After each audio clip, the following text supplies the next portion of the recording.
Hola a todos los amantes de la historia, sean bienvenidos a mi canal. El día de hoy les traigo la biografía y vida de un hombre alemán el cual cambió para siempre la historia del mundo moderno y contemporáneo. Escribió 95 tesis, las cuales inspiraron a muchos. Fue buena o mala inspiración dependiendo de cómo lo veas. Martín Lutero nació el 10 de noviembre de 1483, en Eisleben, en el Sacro Imperio Romano Germánico, actualmente Alemania. Fue hijo de Hans y su esposa Margarete Luther, y fue bautizado a la mañana siguiente, día de San Martín de Tours, por lo que le dieron el nombre de ese santo. En 1484 la familia se trasladó a Mansfeld, donde su padre dirigía varias minas de cobre. Habiéndose criado en un medio campesino, Hans Luther ansiaba que su hijo llegara a ser funcionario civil para darle más honores a la familia. Con este fin, envió al joven Martín a varias escuelas en Mansfeld, Magdeburgo y Eisenach. Lutero pertenecía a una familia humilde, así que no tenía títulos o riquezas absurdas. Gracias a que mejoró la situación de su familia y logró obtener una buena educación. También Martín estuvo en el movimiento religioso, Devoción Moderna, siendo alguien muy piadoso. Martín a lo largo de su vida tuvo varios gustos. En 1501, a los 18 años, Lutero ingresó en la Universidad de Erfurt, donde tocaba el laúd y recibió el apodo de El Filósofo. Recibió el grado de bachiller en 1502 y una maestría en 1505, como el segundo de 17 candidatos. Siguiendo los deseos de su padre, se inscribió en la Facultad de Derecho de esta universidad. Pero todo cambió durante una tormenta eléctrica el 2 de julio de 1505. Un rayo cayó cerca de él mientras regresaba de una visita a la casa de sus padres. Aterrorizado, gritó: «¡Ayuda, Santa Ana! Me haré monje». Salió con vida y abandonó la carrera de Derecho, vendió sus libros con excepción de los de Virgilio y entró en el monasterio agustino de Erfurt el 17 de julio de 1505. Lutero pertenecía a la orden de los agustinos. Su actividad monacal consistía en rezar, ayunar, peregrinar y confesarse. Johann von Staupitz, el superior de Lutero, concluyó que el joven necesitaba más trabajo para distraerse de su excesiva reflexión, y ordenó al monje que comenzara una carrera académica. En 1507 Martín fue ordenado sacerdote y en 1508 comenzó a enseñar teología en la Universidad de Wittenberg. Martín recibió su grado de bachiller en estudios bíblicos el 9 de marzo de 1508. El 21 de octubre de 1512 fue recibido en el Senado de la Facultad de Teología, dándole el título de doctor en Biblia. En 1515 fue nombrado vicario de su orden, quedando a su cargo 11 monasterios. Durante esta época estudió el griego y el hebreo para profundizar en el significado y los matices de las palabras utilizadas en las Escrituras, conocimientos que luego emplearía para la traducción de la Biblia. Las ansias de obtener grados académicos llevaron a Martín Lutero a estudiar las Escrituras en profundidad. Influido por la vocación humanista de ir a las fuentes, se sumergió en el estudio de la Biblia y de la Iglesia primitiva. Debido a esto, términos como la penitencia y la probidad tomaron un nuevo significado para Lutero, convencido ahora de que la Iglesia había perdido la visión de varias verdades centrales que el cristianismo enseñaba en las Escrituras, siendo una de las más importantes de ellas la doctrina de la justificación solo por la fe. Lutero empezó a enseñar que la salvación es un regalo exclusivamente de Dios, dado por la gracia a través de Cristo y recibido solamente por la fe. Más tarde, Martín Lutero definió y reintrodujo el principio de la distinción propia entre la ley de Moisés y los evangelios que reforzaban su teología de la gracia. Como consecuencia, Martín Lutero creía que su principio de interpretación era un punto inicial esencial en el estudio de las Escrituras. Notó que la falta de claridad al distinguir la ley mesaque de los evangelios era la causa de la incorrecta comprensión del evangelio de Jesús en la iglesia de su época, institución a la que responsabilizaba de haber creado y fomentado muchos errores teológicos fundamentales. Además de sus deberes como profesor, Martín Lutero servía como predicador y confesor en la iglesia de Santa María de la ciudad. Predicaba habitualmente en la iglesia del palacio, llamada también de Todos los Santos, debido a que tenía una colección de reliquias proveniente de una fundación creada por Federico III de Sajonia. Fue durante este periodo cuando el joven sacerdote se dio cuenta de los efectos de ofrecer indulgencias a los feligreses. Una indulgencia es la remisión, parcial o total, del castigo temporal que aún se mantiene por los pecados después de que la culpa ha sido eliminada por absolución. En aquella época, al igual que hoy en día, cualquier persona podía obtener indulgencias, ya fuera para sí misma o para sus parientes muertos que permanecían en el purgatorio. El fraile dominico Johann Tetzel había sido reclutado para viajar por los territorios episcopales de Alberto de Brandeburgo ofreciendo indulgencias a quienes colaboraran caritativamente. Con esto se esperaba financiar la edificación de la Basílica de San Pedro en Roma y comprar un obispado para Alberto de Hohenzollern. Martín Lutero vio en este acto no solo un abuso de poder, sino una mentira, que, no teniendo base directa en las Escrituras, podría confundir a la gente y llevarla a confiar solamente en las indulgencias, dejando de lado el sacramento de la confesión y el arrepentimiento verdadero. Lutero predicó 3 sermones contra las indulgencias en 1516 y 1517. Una noche leyó un pasaje de la carta a los Romanos 1:16 y 17 que le llevaría a hacer la reforma, porque no me avergüenzo del mensaje del Evangelio porque es poder de Dios para que todos los que creen alcancen la salvación, los judíos en primer lugar y luego a los griegos. Pues este mensaje nos muestra de qué manera Dios nos libra de culpa es por fe y solamente por fe. Así lo dicen las Escrituras, el justo por la fe vivirá. Pero su enojo siguió creciendo y, según la tradición, el 31 de octubre de 1517 fueron clavadas las 95 tesis en la puerta de la iglesia del Palacio de Wittenberg como una invitación abierta a debatirlas. Las tesis condenaban la avaricia y el paganismo como un abuso que él creía estaban presentes en la iglesia y pedían una disputa teológica en lo que las indulgencias podían dar.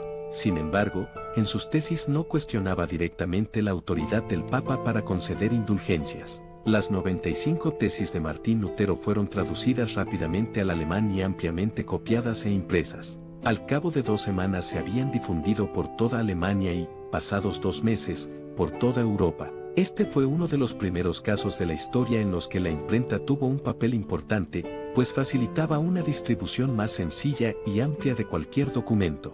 Después de hacer caso omiso a Martín Lutero diciendo que era un borracho alemán quien escribió las tesis y afirmando que cuando esté sobrio cambiará de parecer, el Papa León X ordenó en 1518 al profesor dominico de teología Silvestre Masolini que investigara el tema. Este denunció que Lutero se oponía de manera implícita a la autoridad del sumo pontífice, al mostrar desacuerdo con una de sus bules, por lo que declaró a Lutero hereje y escribió una refutación académica de sus tesis. En ella mantenía la autoridad papal sobre la Iglesia y condenaba cada desviación como una apostasía. Martín Lutero replicó de igual manera y se desarrolló una controversia. Mientras tanto, Martín Lutero escribió su sermón sobre la indulgencia y la gracia y posteriormente tomó parte en la Convención Agustina en Heidelberg, donde presentó una tesis sobre la esclavitud del hombre al pecado y la gracia divina. En el curso de la controversia por las indulgencias, el debate se elevó hasta el punto de que puso en duda el poder absoluto y la autoridad del Papa, debido a que las doctrinas de tesorería de la Iglesia y la tesorería de los méritos, que servían para reforzar la doctrina y práctica de las indulgencias, se basaban en la bula Unigenitus del Papa Clemente VI. En vista de su oposición a esa doctrina, Martín Lutero fue calificado de hereje, y el Papa, decidido a suprimir sus puntos de vista, ordenó llamarlo a Roma, viaje que no se realizó por problemas políticos. Martín, que antes profesaba obediencia implícita a la Iglesia, negaba ahora abiertamente la autoridad papal y apelaba a que se celebrara un concilio. También declaraba que el papado no formaba parte de la inmutable esencia de la Iglesia original. Deseando mantenerse en términos amistosos con el protector de Martín Lutero, Federico el Sabio, el Papa realizó un intento final de alcanzar una solución pacífica al conflicto. Una conferencia con el chambelán papal Karl von Miltitz en Altenburgo, en enero de 1519, llevó a Lutero a decidir guardar silencio en tanto así lo hicieran sus oponentes, escribir una humilde carta al Papa y componer un tratado demostrando sus respetos a la Iglesia Católica. La carta escrita nunca fue enviada porque no contenía retractación alguna. En el tratado que compuso más tarde, Martín Lutero negó cualquier efecto de las indulgencias en el purgatorio. Cuando Johann Eck retó a Karlstadt, un amigo de Martín Lutero, a un debate en Leipzig, Lutero se sumó a este debate, en el curso del cual negó el derecho divino del solio papal y la autoridad de poseer el poder de las llaves, que según él había sido otorgado a la Iglesia. Negó que la pertenencia a la Iglesia Católica Romana bajo la autoridad del Papa fuera necesaria para la salvación, manteniendo la validez de la Iglesia Ortodoxa griega. Después del debate, Johann Eck aseguró que Lutero se vio forzado a admitir la similitud de su propia doctrina con la de Jan Hus, quien había sido quemado en la hoguera. De esta forma, no había esperanzas de paz. Los escritos de Lutero circulaban ampliamente por Francia, Inglaterra e Italia en 1519, y los estudiantes se dirigían a Wittenberg para escuchar a Lutero, quien publicaba ahora sus comentarios sobre la epístola a los Gálatas y su Eperaschen sin salmos. Las controversias generadas por sus escritos llevaron a Lutero a desarrollar sus doctrinas más a fondo, y su Sermón en el Sacramento Bendecido del verdadero y santo cuerpo de Cristo, y sus hermandades, extendió el significado de la Eucaristía para el perdón de los pecados y el fortalecimiento de la fe en aquellos quienes la reciben, apoyando además a que se realizara un concilio para restituir la comunión.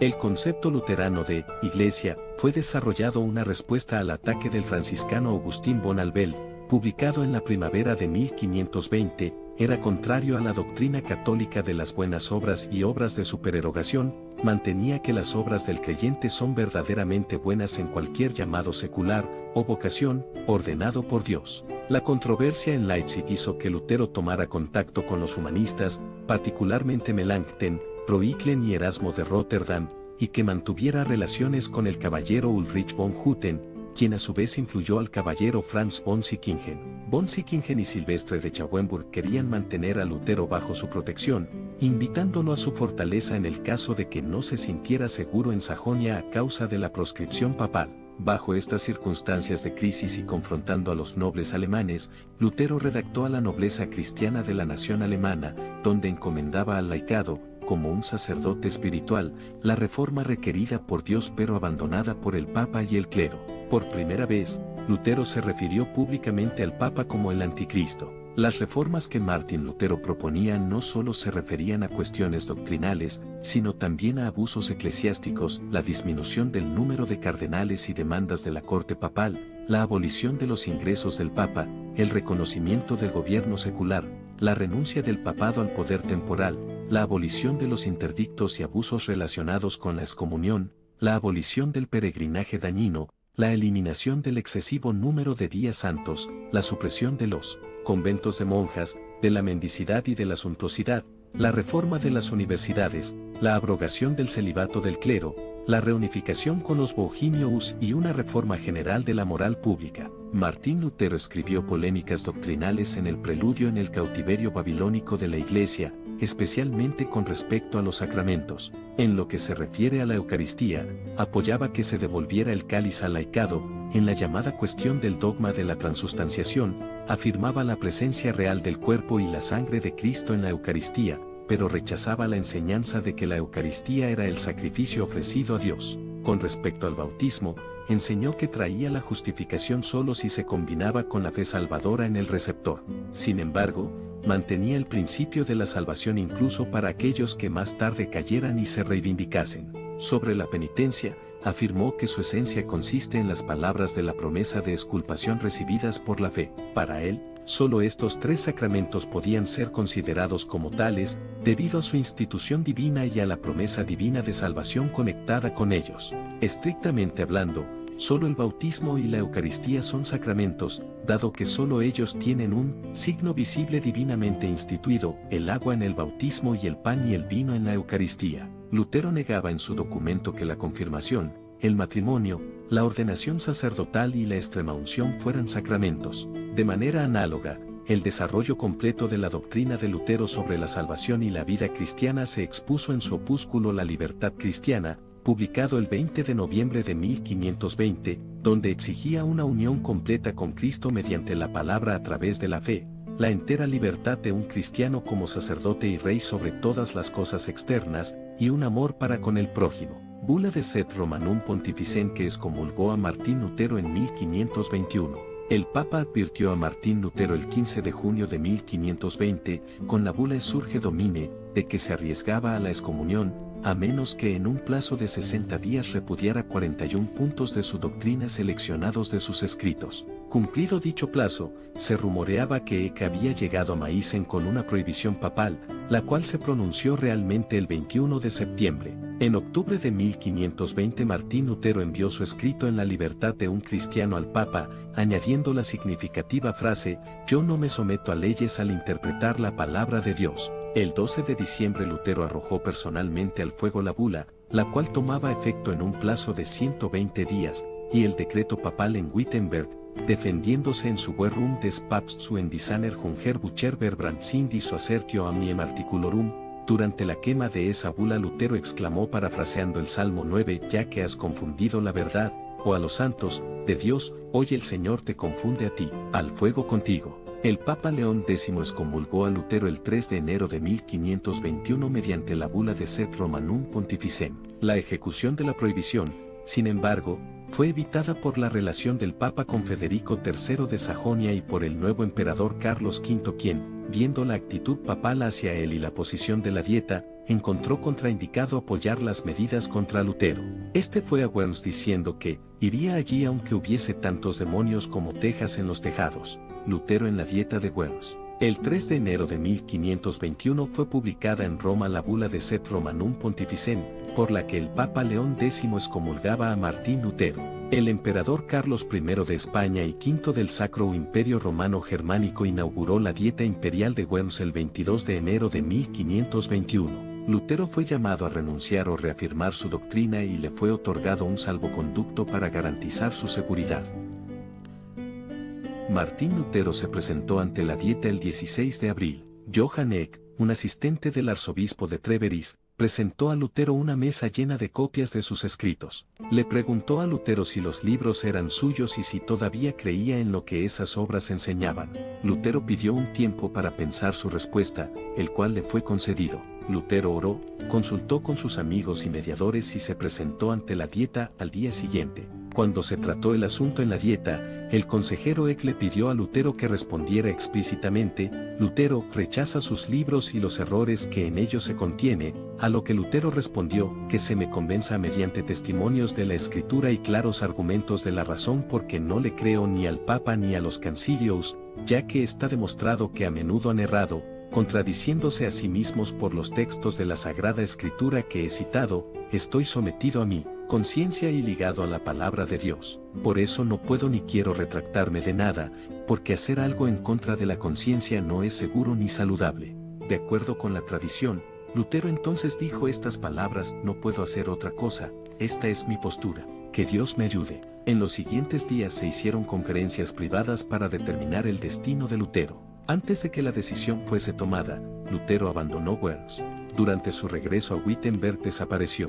El emperador redactó el edicto de Worms el 25 de mayo de 1521, declarando a Martín Lutero prófugo y hereje, y prohibiendo sus obras. La desaparición de Martín Lutero durante el viaje de regreso de Wittenberg fue planeada. Federico el Sabio dispuso que una escolta enmascarada a caballo capturase a Martín Lutero y lo llevase al castillo de Wartwegen a Eisenach, donde permaneció cerca de un año. Le creció una amplia y brillante barba, tomó el atuendo de un caballero y se asignó el seudónimo de Janker Jorge, Caballero Jorge. Durante este periodo de estadía forzada, Lutero trabajó a paso firme en la traducción del Nuevo Testamento. La estancia de Lutero en Wartburg fue el comienzo de un periodo constructivo de su carrera como reformador. En su desierto, o Patmos de Wartburg, como le llamaba en sus cartas, empezó a traducir la Biblia, imprimiéndose el Nuevo Testamento en septiembre de 1522. Además de otros escritos, preparó la primera parte de su guía para párrocos y otras más, en la que niega la obligación de la confesión y admite la validez de las confesiones privadas voluntarias. También escribió en contra del arzobispo Albrecht, a quien obligó a desistir de reiniciar la venta de indulgencias. En sus ataques a Jacobus Latomus, avanzó en su visión de la relación entre la gracia y la ley, así como en la naturaleza comunicada por Cristo, distinguiendo el objetivo de la gracia de Dios para el pecador, quien, al creer, es justificado por Dios debido a la justicia de Cristo, de la gracia salvadora que mora dentro del hombre pecador. Al mismo tiempo puso énfasis en la insuficiencia del principio de justificación, en la persistencia del pecado después del bautismo y en la inherencia del pecado en cada buena obra.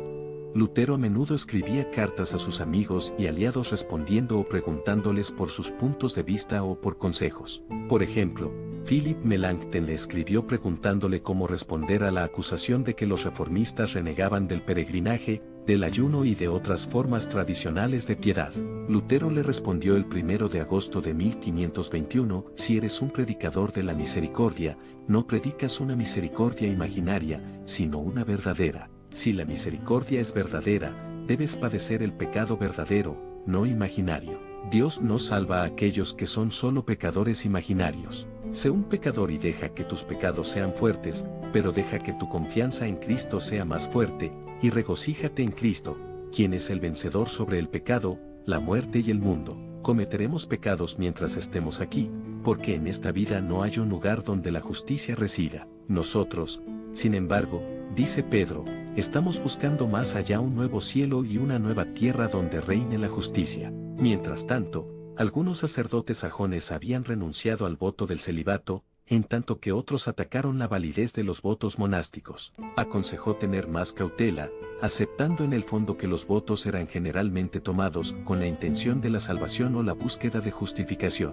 Con la aprobación de Martín Lutero en su De abroganda mise privata, sobre la abrogación de la misa privada, pero en contra de la oposición firme de su prior, los agustinos de Wittenberg realizaron cambios en las formas de adoración y suprimieron las misas. Su violencia e intolerancia, sin embargo, desagradaron a Lutero, que a principios de diciembre pasó unos días entre ellos. Al regresar a Wartberg, escribió Eine Treue Vermanun, Worauf Ruhendien porun, aún así, Karlstedt y el exagustino Gabriel Zwilling demandaron en Wittenberg la abolición de la misa privada y de la comunión bajo las dos especies, así como la eliminación de las imágenes de las iglesias y la abrogación del magisterio.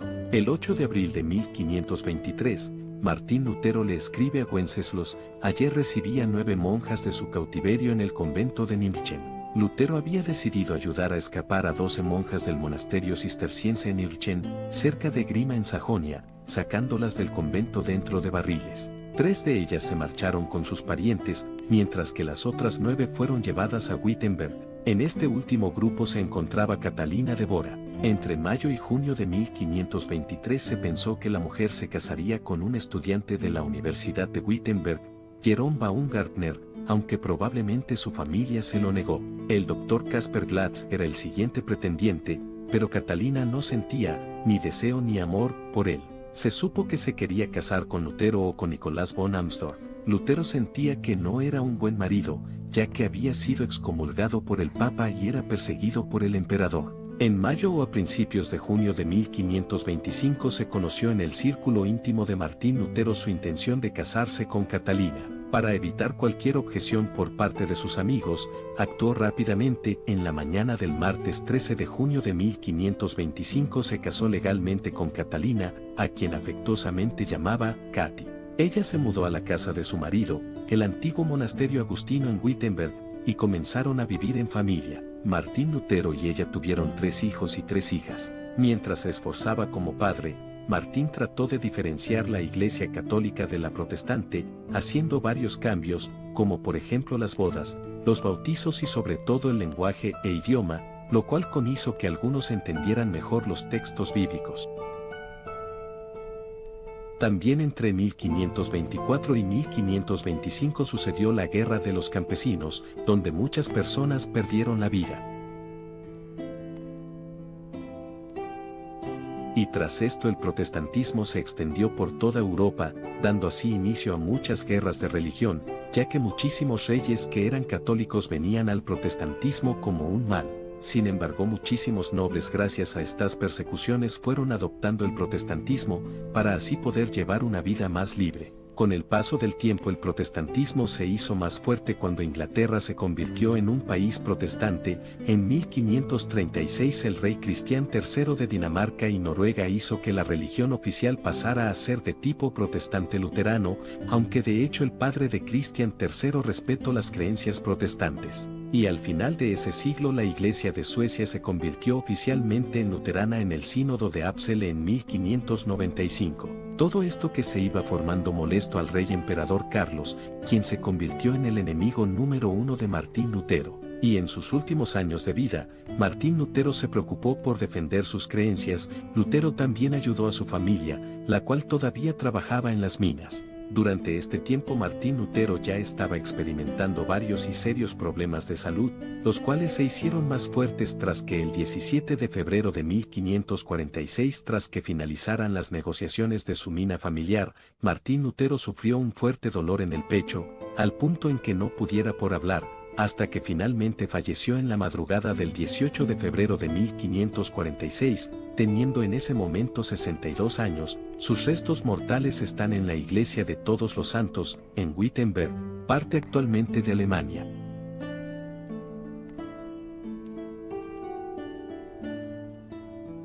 Y bueno, esta es la biografía de Martín Lutero. Como ven, Martín Lutero fue alguien que luchó por defender sus creencias. Como pueden ver, él terminó siendo uno de los personajes históricos más importantes de nuestra historia, ya que sus escritos, como dije, inspiraron a muchos a abrazar el protestantismo, y aunque como dije al principio depende de si para ti el cómo lo veas, ya que también fue alguien que impulsó el desprecio a los judíos en Alemania, diciendo como que los judíos merecían ser perseguidos y otras cosas más, algo que sabemos que al final terminó con la Segunda Guerra Mundial, aunque bueno, cabe mencionar que realmente a lo largo de la historia los judíos siempre fueron criticados o perseguidos, pero si Martín fue alguien que impulsó más esto en Alemania. También Martín fue alguien que ayuda en la creación de las distintas ramas del protestantismo, hasta hay una rama con su nombre, y todo esto en pocos años. En otras historias, estos sucesos podían suceder hasta cientos de años después, pero no, él incluso vio como 3 países se volvían oficialmente protestantes. Y bueno, esto es todo lo que les puedo hablar de Martín Lutero por el momento. Espero que les habrá gustado el video y adiós.